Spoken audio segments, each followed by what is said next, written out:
అయిపోయిన తర్వాత ఇంకొక సినిమా స్టార్ట్ చేశాను నేను, ఇదండి మావారి వరుస అని. ఆ సినిమాకి ప్రెస్ మీట్ పెట్టాము విజయవాడలో. వెళ్ళాం, అంటే షూటింగే విజయవాడ. ఆ రోజు సాయంత్రం ప్రెస్ మీట్ అయిపోయి ఫినిష్ చేసుకుని నేను వస్తున్నాను. వెనకాల నా అసిస్టెంట్లు, నా ప్రొడ్యూసర్లు అందరూ వస్తున్నారు. ఒక ఆవిడ అక్కడ నుంచుందండి, చాలా డీసెంట్ లేడీ. నమస్కారం రేలంగి నరసింహారావు గారు అందండి. ఆగి నమస్తే అమ్మ అన్న. నేను Gudivada college junior college lecturer అండి. చాలా సంతోషం, మీ సినిమాలు చాలా బాగుంటాయండి.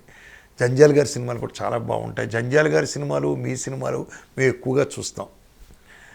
ఈ 2 సినిమాలకి ఫ్యామిలీ పిల్లల్ని తీసుకుని మొత్తం కుటుంబ సమేతంగా మేము వెళ్ళిపోతాం. ఎందుకు అంటే డబుల్ మీనింగ్ ఉండదు, ఏమి ఉండదు, హాయిగా చూసి నవ్వుకుని సినిమాకి రావచ్చు అన్న ఉద్దేశంలో. కానీ మొన్న రిలీజ్ అయిన ఒక సినిమాకి ఇలాగే గుడ్డిగా మేము వెళ్ళాం. ఈ నమ్మకంతో వెళితే దాంట్లో డబుల్ మీనింగ్ కామెడీ ట్రాక్ చూసి నేను 3వ రీల్లో నా పిల్లల్ని తీసుకుని వచ్చేసానండి ఇంటికి. మీరు కూడా ఇలా తీస్తే ఎట్లాగండి, ఇంకా మాకు ఒక్క జంజాల్ గారు మిగులుతారు అందండి ఆవిడ. ఒక నెల నిద్ర పట్టలేదండి నాకు. షాక్ అండి. అంటే మనకి ఆడియన్స్లో ఇంత మంచి పేరు ఉంది. మనం చేసింది సినిమా ఆడినా ఆడకపోయినా ఓ మంచి సినిమా మనం తీయాలి. అన్ని సినిమాలకి డబ్బులు వస్తాయని తీస్తాం, బూతులు పెట్టినందుకు మాత్రం డబ్బులు వస్తాయా? రావు. ఎన్ని సినిమాలు ఫ్లాప్ అవ్వలేదండి. ఆలోచించాను, వద్దు మనకిది. ఆవిడే నాకు ఈ రోజు వరకు కూడా స్ఫూర్తి అండి. ఆ రోజు నుంచి ఈ రోజు వరకు మళ్ళీ నేను ఎక్కడా డబుల్ మీనింగ్ డైలాగే పెట్టలేదండి సినిమాలు. నేను పెట్టలేదు, డబుల్ మీనింగ్ సీన్స్ తీయలేదండి అసలు. అందుకే ఆరోగ్యకరమైన కామెడీ అంటే మీ పేరు చెప్తారు అంతే. ఈ ఒక్క సినిమా ఏమైందంటే ఫోకస్లోకి రాలేదండి. వచ్చుంటే నాకు నేను అన్పాపులర్ అవుదును, అవ్వలేదు. అది ఫ్లాప్ అవ్వడం మంచిదైంది. అయిందండి అది. సో అట్లాగా డబుల్ మీనింగ్లు అంటే వస్తున్నాయంటే అది ప్రొడ్యూసర్ డైరెక్టర్ల మీద ఆధార. దాని తర్వాత ఇంకో సినిమాలో మర్చిపోయానండి. దాని తర్వాత ఇంకో సినిమాలో ప్రొడ్యూసర్ గారు కావాలని ఒక సీన్ రాయించుకున్నాడు అక్కడ. మీ సినిమాలో? నా సినిమాలో. ఓకే.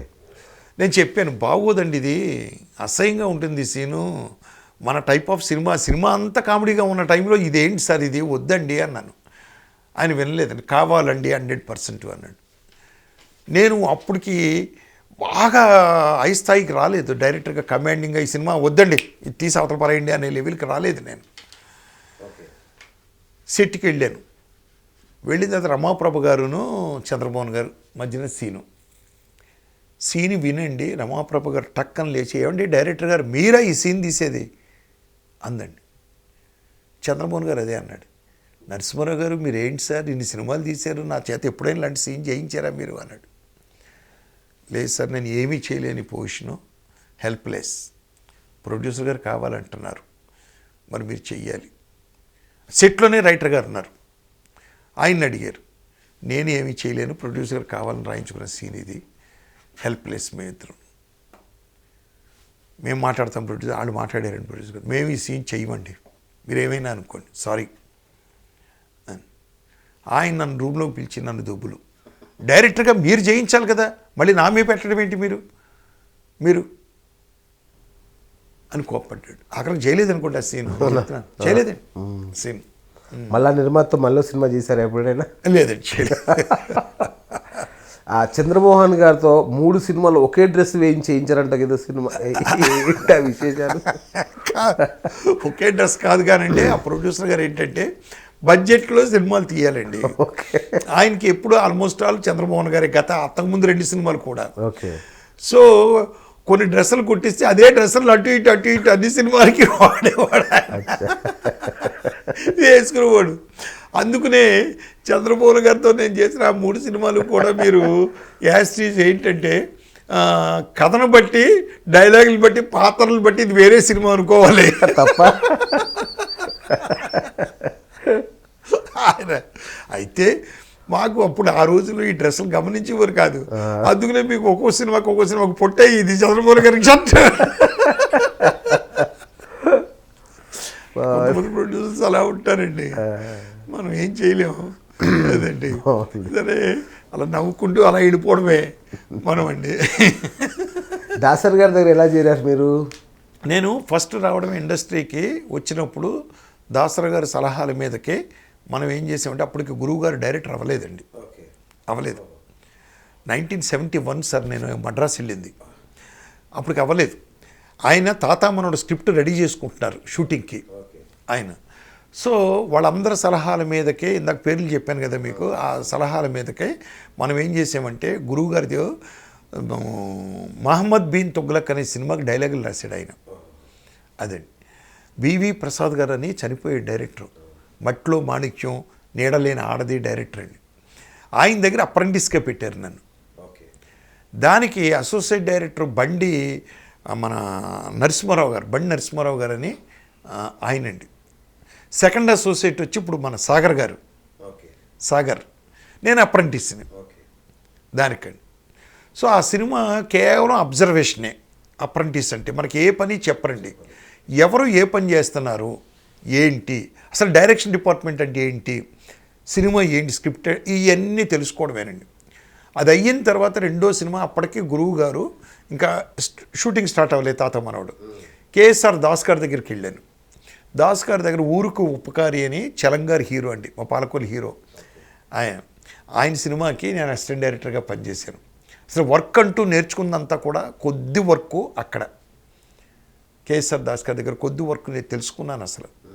ఆయనండి దాస్ గారి దగ్గర. దాస్ గారి దగ్గర జరుగుతూ ఉన్నప్పుడే గురువు గారు తాత మనవడు స్టార్ట్ అయింది. స్టార్ట్ అయితే నేను ఇక్కడ మానేసి నేను వెళ్ళిపోతానండి, నేను పని చేయనని చెప్పేసి గురువుగారి దగ్గరికి వెళ్ళాను. గురుగారు మీ తాత మనవడికి పని చేస్తానంటే ఆయన క్లాస్ స్పీకర్, ఎప్పుడు ఒకటి నేర్చుకో నరసింహారావు, చేస్తున్న పని మధ్యలో వదిలేసి రావద్దు. నువ్వు అసిస్టెంట్ డైరెక్టర్ అవ్వచ్చు, అసోసియేట్ అవ్వచ్చు, డైరెక్టర్ అవ్వచ్చు. నీకు నచ్చకపోతే మళ్ళీ ఆ ప్లేస్కి రెండోసారి నువ్వు వెళ్ళొద్దు, కానీ మధ్యలో వదిలి రావద్దు, అక్కడ కంటిన్యూ అవ్వు.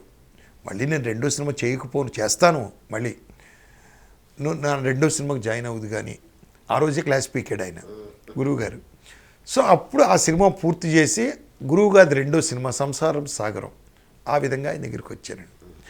ఆయన దగ్గరికి రావడం అలాగే అసిస్టెంటు, అసోసియేటు, కో డైరెక్టరు, నన్ను డైరెక్టర్ని చేసింది కూడా ఆయనేనండి, స్టెప్ బై స్టెప్ టోటల్గా. సో ఆ విధంగా ఆయన దగ్గర నా ప్రయాణం జరిగింది. ఆ తర్వాత తమిళ్కి వెళ్ళారు, కన్నడకి వెళ్ళారు. ఈ ప్రస్థానం ఎలా జరిగింది? నేను తెలుగులో నేను ఉధృతంగా సినిమాలు తీస్తున్న రోజుల్లో ఇద్దరు పెళ్ళాల ముద్ర పోలీస్ అని సినిమా తీశానండి, సూపర్ హిట్, రాజేంద్ర ప్రసాద్. అదే సినిమాని కాట్రగడ్డ ప్రసాద్ గారు ఆయన కొన్నాడు. కొని బలరాం గారు ఆయన కలిసి అనుపమ ఆర్ట్స్ అని పేరు పెట్టారు. ఆ అనుపమ ఆర్ట్స్ స్టార్టింగ్ కూడా నేనే తెలుగులో ఫస్ట్ పిక్చర్. ఏంటంటే పోలీస్ భార్య, నరేష్తో తీశాను. దానికి పోలీసుడు పెళ్ళామని పేరు పెడితే పోలీసుడు అంతా వివాదాస్పదం అయ్యి తర్వాత పోలీస్ భార్య అని పేరు మార్చాం సార్. ఆ బ్యానర్ పీపుల్ ఇద్దరు పెళ్ళాల ముద్దు పోలీసు కొన్నారు. పోలీస్ భార్య అయిపోయిన తర్వాత పోలీస్ భార్య అని కన్నడంలో అమ్మారండి, తప్పించి తీయలేదు వీళ్ళు. ఆవుతి ప్రసాదు, హరిప్రసాదు వీళ్ళు తీశారు సార్. అక్కడ మన సుధాకర్ గారు కన్నడంలో డైరెక్ట్గా తీశారు సాయి ప్రకాష్ గారితో. అది అయిపోయిన తర్వాత నేను ఇద్దరు పెళ్ళాల ముద్ర పోలీస్ సినిమా హిట్ కొట్టాను కదా. హిట్ కొట్టినప్పుడు అండి వీళ్ళు అడిగారు, కాటగడ ప్రసాద్ గారు రైట్స్ అడిగాడు, స్టోరీ నాదే, అదండి నాది ప్రొడ్యూసర్దే, అంటే 50-50 షేర్. ఇద్దరం కలిసి వాళ్ళకి అమ్మాం. అమ్మినప్పుడు ఆయన ఏమన్నాడంటే ప్రసాద్ గారు, బలరాం గారు, ఎందుకు సార్ మీరే చేసేయండి సార్ కన్నడంలోను అన్నారు. హ్యాపీ సార్, కన్నడం చేయిస్తే నాకు ఇంకా అదృష్టం అండి అన్నాను. అదేంటండి అన్నాడు, మీరు తెలుగులో ఉధృతంగా ఉన్నారు కదా అన్నాడు. మా అత్తరు బెంగళూరు సార్, నేను డైరెక్టర్ అని చెబితే వాళ్ళు నమ్మారు, ఇప్పుడు అక్కడికి వెళ్ళి సినిమా చేస్తే నిజమైన డైరెక్టర్ మా ఓడు అనుకుంటారు అత్తరు. అప్పుడు పిల్లలు ఇచ్చారా డైరెక్టర్ అంటే? సినిమా వాళ్ళంటే అప్పట్లో ఉండేది కదా పిల్లలు ఇవ్వకుండా. ఉన్నదే ఒక సంబంధం అలా పోయింది, రెండో సంబంధం ఇదండి, ఇది కన్ఫర్మ్ అయింది. ఇది అదే అది జరిగిందండి. నాకు డైరెక్టర్ తెలిసినా కూడా ఇచ్చారండి. సో ఆ విధంగా నేను కన్నడ పరిశ్రమకి వెళ్ళానండి. ఇద్దరు పెళ్ళాల ముద్దుల పోలీసు అయిపోయిందండి అనుపమ వాళ్ళది. ఇక్కడ మళ్ళీ ఎదురింటి మగుడు పక్కింటి పెళ్ళం కొట్టారు. ఎదురింటి మగుడు పక్కింటి పెళ్ళం కొట్టిందో హిట్ కొట్టేటప్పటికి అది మళ్ళీ వాళ్ళే కొన్నారు. మీరే చేయండి సార్ అన్నారు. మళ్ళీ వెళ్ళి ఆ సినిమా కన్నడలో నేనే చేశాను. ఈ లోపల మురళీమోహన్ గారు పెళ్ళాన్ని చెబితే వినాలని కోటరామకృష్ణతో సినిమా తీశారు. తీసి వాళ్ళు ఏం చేశారు, తెలుగులో హిట్ అయింది, సూపర్ హిట్ అయింది. దాన్ని కన్నడంలో తీస్తే బాగుంటుంది, నరసింహరావు ఉన్నాడు కదా అని చెప్పి నన్ను పిలిచారు. మురళీమోహన్ గారు మా కాంపౌండ్ మనిషే కదండి, ఆయన గురువుగారు శిష్యుడు. నరసింహరావు గారు ఇది కన్నడంలో చేద్దాం సార్. ఇంకా అంతకంటే ఇంకేముంది సార్, బ్రహ్మాండం, బాగా ముద్రేస్తున్నారు మా అత్తూరికి మీరు అని అక్కడికి వెళ్ళాను. అట్లాగా కన్నడంలో మళ్ళీ 7 సినిమాలు దాకానండి, ఇంక్లూడింగ్ రాజ్ కుమార్ గారి బ్యానర్. రాజ్ కుమార్ గారి బ్యానర్లో శివరాజ్ కుమార్తో కూడా రాఘవేంద్ర రాజ్ కుమార్తో వాళ్ళ ఓన్ బ్యానర్లో చేశానండి. అంతకుముందు నేను శివరాజ్ కుమార్, రాఘవేంద్ర రాజ్ కుమార్తో ఒక సినిమా చేశాను బయట ప్రొడ్యూసర్లో. ఇబ్బరి నడుమే ముద్దిన ఆట, ఇద్దరి మధ్య ముద్దుల ఆట అనే సినిమా చేశాను. ఇది ఇద్దరు బ్రదర్స్ మధ్యన, ఇద్దరు హీరోల మధ్యన ఆట, ఇది గేమ్ అండి. అది చేశాను.